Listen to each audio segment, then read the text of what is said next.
Ahí vamos, puntuales. ¿Cómo les va? 10:05. Espero que no parezca grandilocuente o displicente, al revés.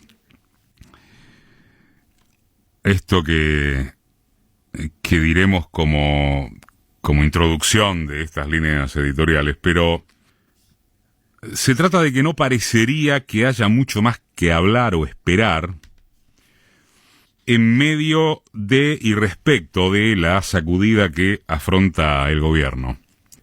Puede llamársele crisis grave o la crisis más seria desde que asumió, o como se prefiera. La dimensión del impacto por lo acaecido desde el otro viernes solo tendrá como contrapartida, como equiparador, digamos, ¿qué vaya a pasar con dos núcleos? Uno es el rebote económico, mientras se sienta en los bolsillos populares. Y el otro es que las vacunas se precipiten y que su aplicación sea extendida. Ahora van a llegar 2 millones de vacunas del Gamaleya, más las chinas, y se calcula, se estima que el ritmo se acelerará. Muy bien. Si fallan ambos aspectos, el rebote económico, repito, sentido en el bolsillo, y el programa de vacunación, si fallan ambos o incluso uno solo, pasará o podría pasar que se magnifique la incidencia del escándalo vigente.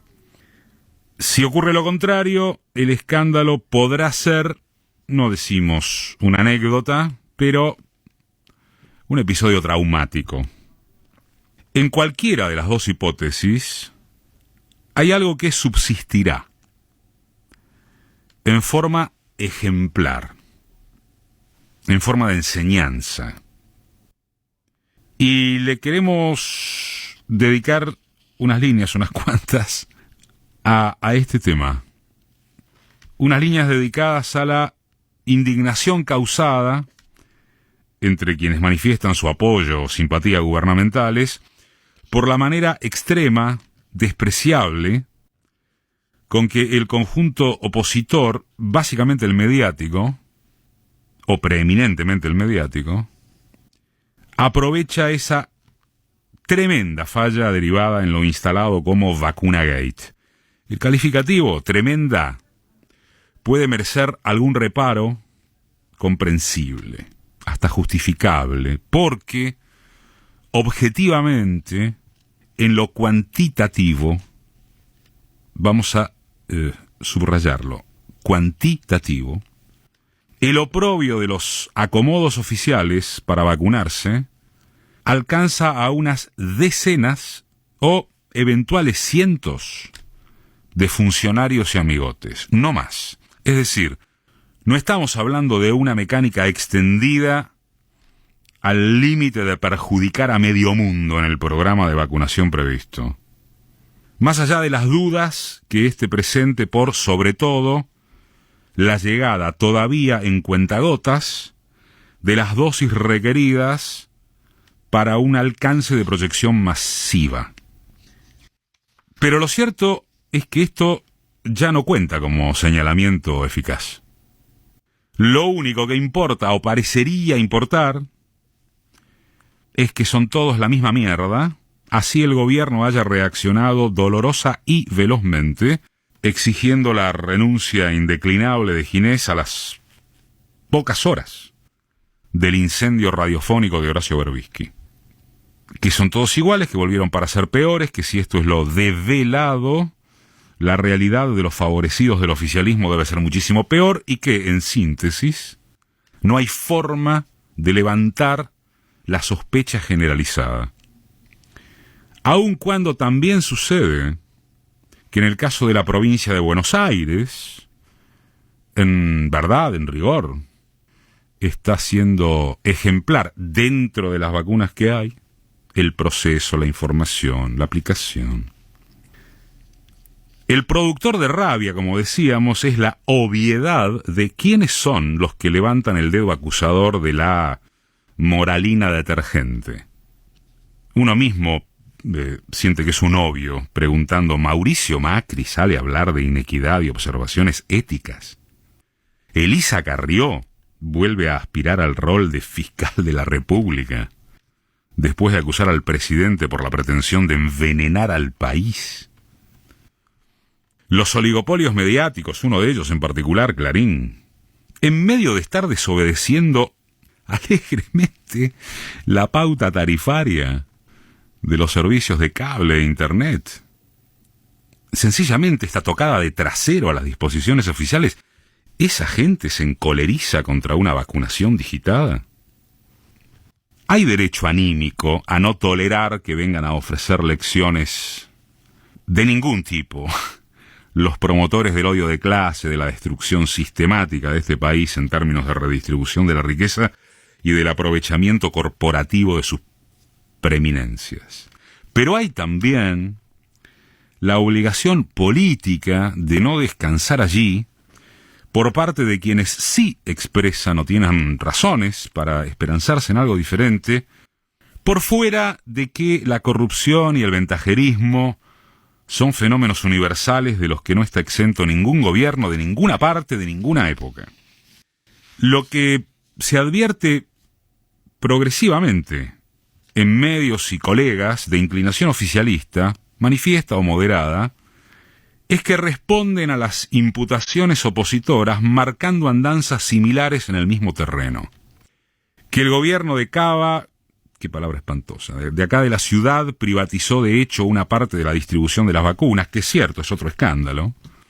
Que hay comités de los radicales donde se vacuna con privilegios solo adjudicados a la cámpora, que en las gobernaciones cambiemitas ocurre otro tanto. Nada de eso sirve, pero no solamente porque una acusación del tipo que fuere no resiste a ser contrastada mediante otra de signo tan inverso como idéntico, por aquello de que en el mismo lodo todos manoseados, no. No resiste porque no puede cometerse la ingenua irresponsabilidad política de pretender que a un gobierno de dirección popular le será exigido moralmente lo mismo que a uno que representa los intereses de las minorías del privilegio. Es bastante o mucho de lo que escribió Jorge Alperín en su columna del miércoles pasado en Página acerca de por qué a ellos, al establishment, a los mediáticos de la vara moral desde derecha, no les entran o entrarían las balas. Acusan desde el gobierno y desde el peronismo a los formadores de precios por la inflación. Bueno, la narrativa individualista piensa que un empresario hace lo que tiene que hacer, su búsqueda de ganancia, y no se le puede pedir sensibilidad social. Está para otra cosa. Él es nuestro salvador porque crea riqueza. Todas las picardías que cometa en el camino son parte de su manual del triunfador. Pero, si el gobierno actúa contra los formadores de precios, no dirán que el Estado hace lo que debe hacer, sino que comete un atentado contra la libertad que castiga a los inversores. En esa visión, los pobres, en cambio, son incapaces de proveer a sus necesidades. Son protegidos por el Estado con nuestros impuestos. ¿Por qué conceder a esos mantenidos un lugar similar al de aquellos que crean la riqueza? En forma análoga, destacamos otro escrito de Edgardo Moca, en su última publicación, en el Destape en este caso, que apunta que no se trata de sobreactuar el reproche moral a las personas responsables, sino de mensurar con inteligencia política lo sucedido y aprovecharlo para elevar las exigencias a los políticos que en esta etapa están cumpliendo funciones de gobierno.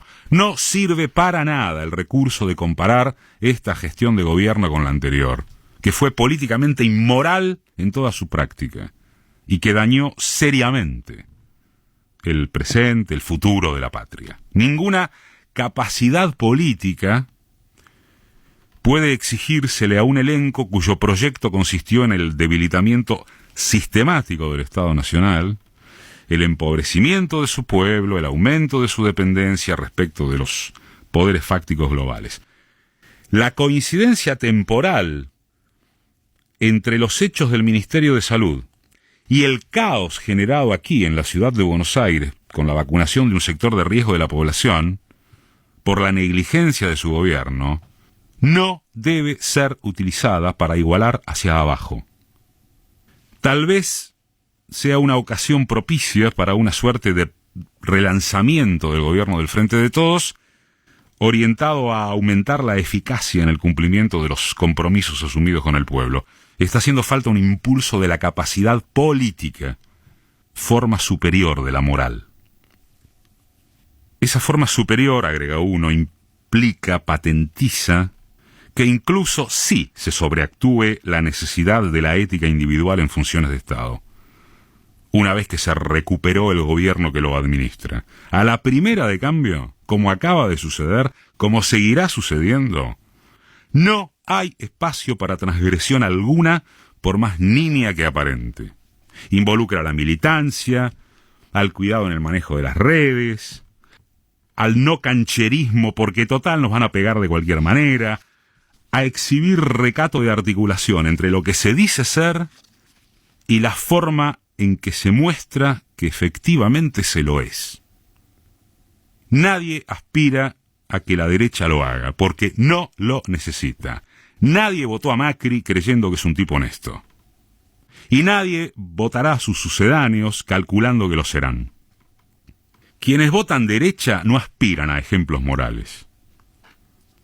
Quienes votan y apuntan ser otra cosa desde el lugar ideológico, político que sea, primero deben demostrar con sus actitudes que efectivamente lo son.